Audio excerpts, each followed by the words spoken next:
নমস্কার বন্ধুরা, এই ভিডিওতে তোমাদের মধ্যে বেশ কয়েকটা গুরুত্বপূর্ণ আপডেট শেয়ার করার আছে। সেক্ষেত্রে ভিডিওটা না স্কিপ করে পুরোটা দেখার অনুরোধ থাকলো। আর তোমরা যারা চ্যানেলে প্রথমবার এসেছো তারা কিন্তু অবশ্যই ভিডিওতে লাইক দিয়ে চ্যানেলটা সাবস্ক্রাইব করে রেখো, কারণ তুমি কিন্তু এখানে তোমার প্রিয় দলের সমস্ত রকম খেলার খবর সবার আগে পেয়ে যাবে। তো চলো আর দেরি না করে আজকের ভিডিওর মেন টপিকগুলো নিয়ে আলোচনা শুরু করা যাক। তো সবার প্রথম আপডেটটাই মোহনবাগান দলের নতুন বিদেশি গ্রেগ স্টুয়ার্টকে নিয়ে। তো তোমরা জানো মোহনবাগান ম্যানেজমেন্ট 1+1 ইয়ারের কন্ট্রাক্টে আইএসএলের অন্যতম সেরা বিদেশি গ্রেগ স্টুয়ার্টকে দলে চূড়ান্ত করে নিয়ে ট্রান্সফার মার্কেটে বড় চমক দিয়েছে। তবে এবার অনেকের মনেই প্রশ্ন রয়েছে, গ্রেগ স্টুয়ার্ট তো মোহনবাগান দলে সই করলো, কিন্তু গ্রেগ স্টুয়ার্ট কি সবুজ মেরুন জার্সিতে তার প্রথম 3 ম্যাচ খেলতে পারবে? কারণ গত মৌসুমে আইএসএলে Mohun Bagan versus Mumbai City FC ম্যাচে গ্রেগ স্টুয়ার্ট রেড কার্ডের পাশাপাশি 3 ম্যাচের জন্য সাসপেন্ড হন। আর তারপরেই সেই মুম্বাই সিটি এফসি ছেড়ে সে নিজের দেশের ক্লাবে যোগ দেয়। সেহেতু এই কারণেই অনেকে জানতে চেয়েছো, আবারও আইএসএলে যেহেতু গ্রেগ স্টুয়ার্ট কামব্যাক করেছে, তাহলে কি গত মৌসুমে গ্রেগ স্টুয়ার্টের 3 ম্যাচের সাসপেন্ডটা এই মৌসুমে শুরুতেই দেখা যাবে? তো এই বিষয়ে যেমনটা আপডেট জানা গেছে, গ্রেগ স্টুয়ার্টের যে 3 ম্যাচের সাসপেনশন ছিল, তো তিনি তার সেই সাসপেনশন তার দেশের ক্লাব কিলমারনক এফসি দলে গিয়ে তিনি কাটিয়ে নিয়েছেন। মানে কিলমারনক এফসি দলে গিয়ে তিনি 3 ম্যাচ সাসপেন্ড থেকে তারপরের থেকে সে ম্যাচ খেলেছে।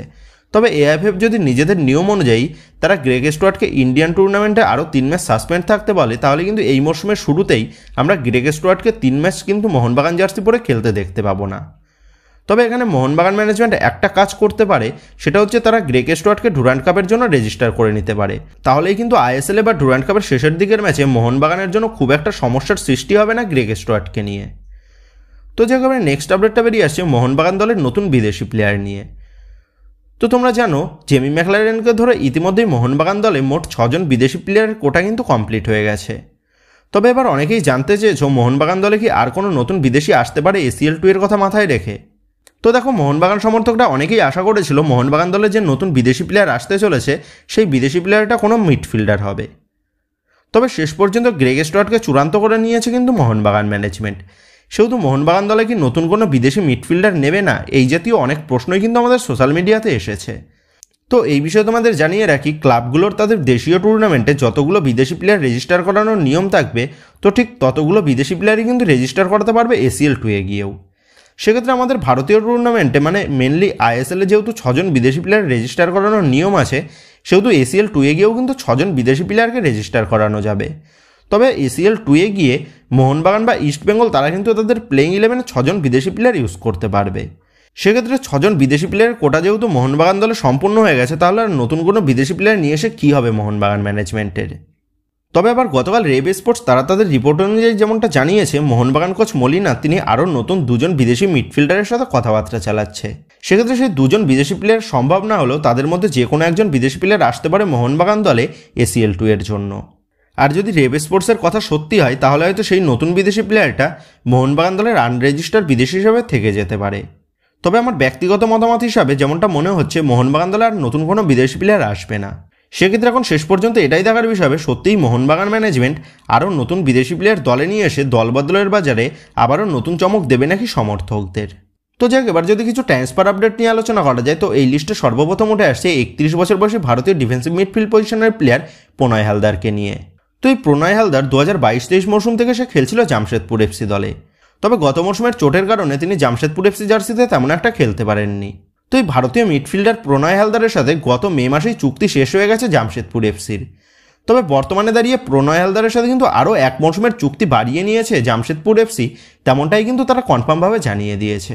তখন এটাই দেখার বিষয় হবে, চোট সারিয়ে এই নতুন মৌসুমে প্রণয় হালদার আবারও সে মাঠে ফিরে নিজের সেরা পারফরমেন্সটা উজাড় করে দিতে পারে নাকি জামশেদপুর এফসির হয়ে। তবে নেক্সট আপডেটটা বেরিয়ে আসছে 26 বছর বয়সী ভারতীয় সেন্ট্রাল মিডফিল্ড পজিশনের প্লেয়ার হিতেশ শর্মাকে নিয়ে। তো হিতেশ শর্মা কিন্তু একসময় আইএসএলের অন্যতম সেরা তরুণ প্লেয়ার ছিল। তবে ধীরে ধীরে কিন্তু হিতেশ শর্মাকে আর আইএসএলে তেমন একটা দেখা যায়নি, এবং চোটের কারণেও কিন্তু হিতেশ শর্মা বেশ কয়েক মাস তিনি ফুটবল জগতের বাইরে ছিলেন। তো হিতেশ শর্মা গত 2023-24 মৌসুমে সে খেলছিল ওড়িশা এফসি জার্সিতে। তো ওড়িশা এফসির সাথে হিতেশ শর্মা 2026 মৌসুম পর্যন্ত চুক্তি রয়েছে। তবে বর্তমানে দাঁড়িয়ে যেমনটা আপডেট, এই তরুণ ভারতীয় মিডফিল্ডার হিতেশ শর্মা সে কিন্তু এবার ওড়িশা এফসি দল ছেড়ে সে মুভ করেছে মুম্বাই সিটি এফসিতে। তো যে একেবারে নেক্সট এবং লাস্ট আপডেটটা আনোয়ার আলীর বিষয় নিয়ে। তো গতকাল আনোয়ার আলীর বিষয় নিয়ে রঞ্জিত বাজাজের কালো মুখোশ কিন্তু সবার সামনে ফাঁস করে দিল খেলনাওয়ের রিপোর্টার আশিস নেগি।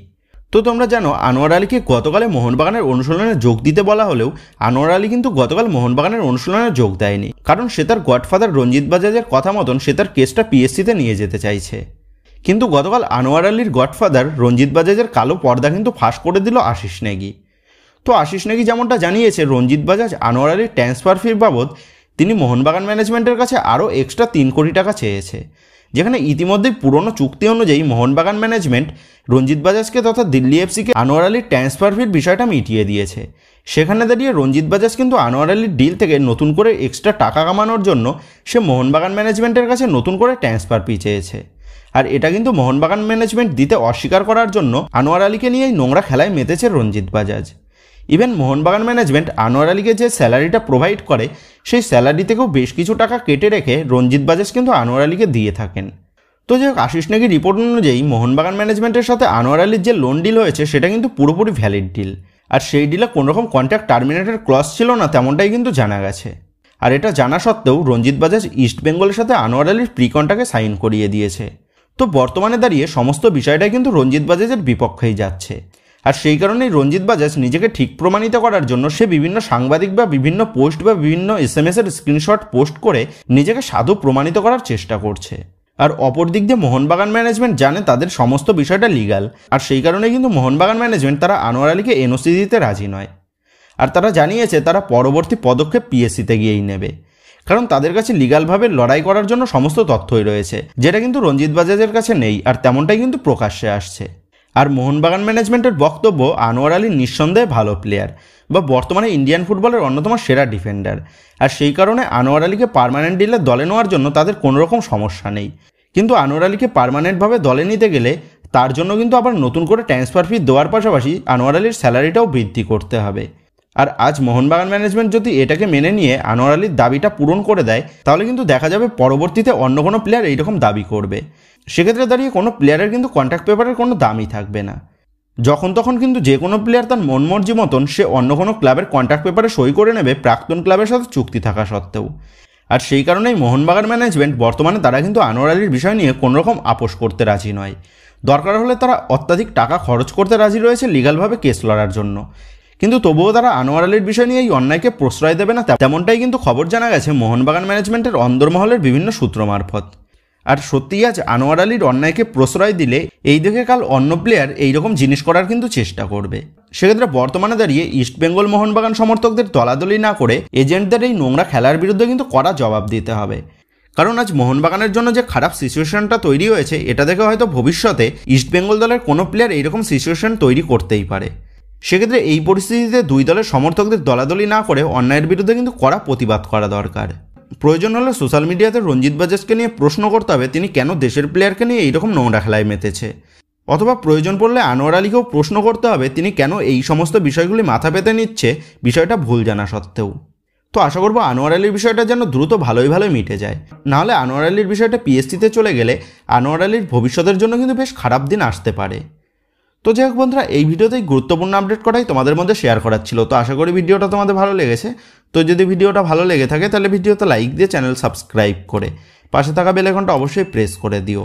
আর তোমরা যারা এখনও পর্যন্ত আমাদের সোশ্যাল মিডিয়া পেজের সাথে যুক্ত হওনি তারা কিন্তু অবশ্যই নিচে ডিসক্রিপশন বক্সের লিঙ্ক থেকে আমাদের সোশ্যাল মিডিয়া পেজের সাথে যুক্ত হয়ে যেও, কারণ এখন কিন্তু সমস্ত লেটেস্ট আপডেটগুলো সবার আগে আমাদের সোশ্যাল মিডিয়া পেজেই পোস্ট করা হয়।